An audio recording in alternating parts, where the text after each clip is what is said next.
అంటే పూర్తి అబద్ధాలు చెప్తా ఉన్నారు. తెలంగాణ ప్రజలారా మీకు దండం పెట్టి చెప్తా ఉన్నాను, రేవంత్ రెడ్డి గారు పక్కా మోసం చేస్తూ ఉన్నాడు. మళ్ళా కేవలం సర్పంచ్ ఎలక్షన్ల కోసం, జెడ్పీటీసీ ఎలక్షన్ల కోసం, ఎంపీటీసీ ఎలక్షన్ల కోసం, కౌన్సిలర్ ఎలక్షన్ల కోసం మీకు అబద్ధాలు చెప్పే ప్రయత్నం మరొక్కసారి చేస్తూ ఉన్నారు.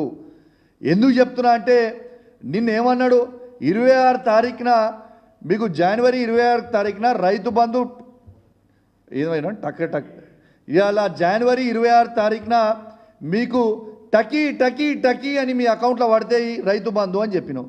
నీ టకీ టకీ ఎక్కడ పోయింది, నీ బొందాన్ని బొకం ఎక్కడికి పోయింది రేవంత్ రెడ్డి అని నేను అడుగుతున్నా.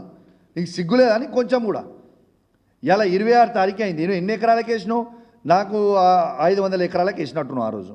మరి ఈ 3 రోజుల నుంచి మళ్ళీ ₹1 ఎందుకు పడలే? ఈ 27 తారీఖు ఏమైంది, 28 తారీఖు ఏమైంది, 29 తారీఖు ఏమైంది, 30 తారీఖు ఏమైంది?